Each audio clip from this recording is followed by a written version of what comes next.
ಇತ್ತೀಚಿನ ದಿನದಲ್ಲಿ ಒಂದು 10 MUA ಅಂತ ಹೇಳಿ ಒಂದು TC, ಅದು ದೊಡ್ಡದು, ಕೆಪಿಟಿಸಿಯಲ್ ಅದು ಮೆಸ್ಕಾಮಿದಲ್ಲ, ಇಡೀ ನಮ್ಮ ಹೋಬಳಿಗೆ ಆಧಾರ ಇರುವಂಥ ಒಂದು ಇದು TC ಅದು ಹೋಯಿತು.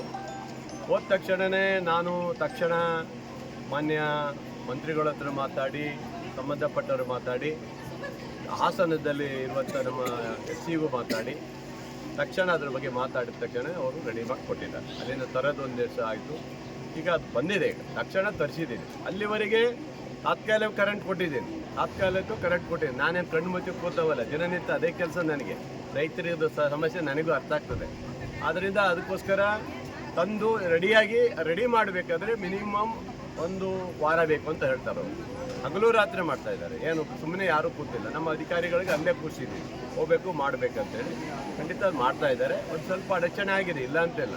ಒಂದು TC ಹೋದಾಗ, ಮಾಮೂಲು TC ಹೋದರೆ 24 ಗಂಟೆಲಿ ಹಾಕ್ತೇವೆ ನಾವು. ಈ TC ಅಷ್ಟು ಸುಲಭ ಹಾಕೋಕ್ಕಾಗೋದಲ್ಲ, ಅದು ಭಾಳ ದೊಡ್ಡ TC ಇರೋದರಿಂದ ಇದು 10 MUA ಅಂತ ಬರುತ್ತೆ. ಅದು ಕೆಪಿಟಿಸಲ್ಲಿ ತಂದಾಕಿದ್ದಾರೆ. ಹಾಗಾಗಿ ಒಂದಿಷ್ಟು ರೈತರು ನಾನು ಕ್ಷಮೆ ಕೇಳೋದಿಷ್ಟೇ, ತಾವು ತಪ್ಪು ತಿಳ್ಕೊಬಾರ್ದು. ಒಂದು ಸ್ವಲ್ಪ ದಿನ ಆಗುತ್ತೆ, ಮಂಗಳವಾರ ನೈಟು ಅಥವಾ ಮಂಗಳವಾರ ನೈಟ್ ಒಳಗೆ ನಾವು ಅದನ್ನು ಬಿಟ್ಕೊಡ್ತೀವಿ. 1-2 ಸಲ ಇನ್ನು ಬಿಟ್ಕೊಡ್ತೀವಿ. ಅಲ್ಲಿವರೆಗೆ ಟೆಂಪ್ರವರಿಗೆ ಕರೆಂಟ್ ಕೊಡಲಿಕ್ಕೆ ಎಲ್ಲ ವ್ಯವಸ್ಥೆಯನ್ನು ಮಾಡಿದ್ದೀವಿ. ಹಾಗಾಗಿ ರೈತ ಸಂಘದವ್ರು ಇವತ್ತೇನೋ ಸ್ಟ್ರೈಕ್ ಹಾಕ್ಕೊಂಡಿದ್ದಾರೆ ಅಂತ ಬೇಡ ಅನ್ನೋದಲ್ಲ, ಹೋರಾಟಗಾರರು ನಾವು ಯಾವುದೂ ಬೇಡ ಅನ್ನೋದಲ್ಲ. ಪಾಪ ಅವರು ನಮಗೆ ಎಚ್ಚರಿಕೆ ಕೊಡೋಕೆ ಹಾಕಿದ್ದಾರೋ ಗೊತ್ತಿಲ್ಲ. ನಾವೇನು ಸುಮ್ಮನೆ ಕೂತರು ಅಂತೂ ಅಲ್ಲ, ನಾವೇನು ಸುಮ್ಮನೆ ಕೂತು ಹಾಗೆ ಕೂರೋ ಮನುಷ್ಯನೂ ಅಲ್ಲ ನಾವು.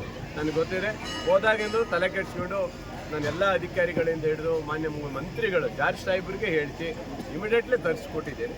ಅದು ರೆಡಿ ಆಗ್ತದೆ. ಬೇಕಾದರೆ ತಾವು ಪತ್ರಿಕೆಯರಿದ್ದರೆ ಹೋಗಿ ಒಂದು ನೋಟಿಸ್ ಬೇಕಾದ್ರೆ ಒಂದು ಫೋಟೋ ಹಾಕ್ಬೋದು.